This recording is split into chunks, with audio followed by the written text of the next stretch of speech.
13ویں بند میں علامہ اقبال کہتے ہیں سفید دہر سے باطل کو مٹایا ہم نے، نو انسان کو غلامی سے چھڑایا ہم نے، تیرے کعبے کو جبینوں سے بسایا ہم نے، تیرے قرآن کو سینوں سے لگایا ہم نے، پھر بھی ہم سے یہ گلا کہ وفادار نہیں، ہم وفادار نہیں تو بھی تو دلدار نہیں۔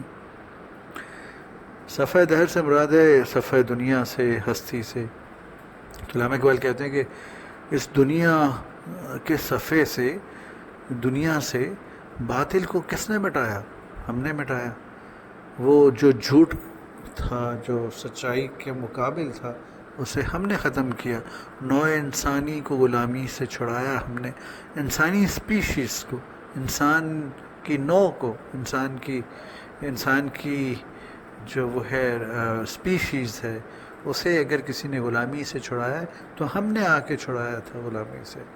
لوگوں نے جو لوگوں کو غلام بنا رکھا تھا، ہم نے آ کے ان غلاموں کو غلامی سے نجات دلائی۔ تیرے کعبے کو جبینوں سے بسایا ہم نے، اے اللہ آپ کے کعبے کو، آپ کے کعبے کو اپنی جبینوں سے، اپنے ماتھوں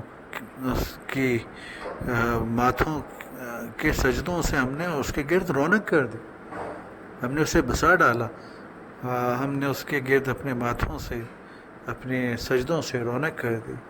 تیرے قرآن کو سینوں سے لگایا ہم نے، اور تیرے قرآن کو سینوں سے یوں لگایا کہ ہم نے انہیں قرآن پاک کو سینوں میں محفوظ کر لیا، ہم نے اسے حفظ کر لیا، ہم نے اپنے سینوں میں اتارا تیرے قرآن کو۔ پھر بھی ہم سے یہ گلہ کہ وفادار نہیں، پھر بھی آپ کو اگر ہم سے یہ گلہ ہے کہ ہم وفاداری نہیں نکلے، ہم نے کوئی وفا کا کام نہیں کیا، ہم وفادار نہیں تو بھی تو دلدار نہیں، ہو سکتا ہے پھر ہم وفادار نہ ہوں۔ اگر ایسا ہے تو پھر یہ بھی تو ہے کہ آپ نے کبھی دل رکھا نہیں، آپ دل ٹھکرا دیتے ہیں، دل توڑ دیتے ہیں، دل لے کے تو اسے اپنے پاس نہیں رکھتے، اس کا خیال نہیں رکھتے، دلدار نہیں، نعوذ باللہ۔ تو علامہ اقبال بہرحال یہاں پہ وہ کہتے ہیں کہ اے اللہ اگر ہم وفادار نہیں ہیں تو مجھے یہ لگتا ہے، یا ہمیں یہ لگتا ہے کہ آپ بھی دل رکھنے والے نہیں ہیں، آپ نے کبھی دل ہمارا رکھا نہیں ہے۔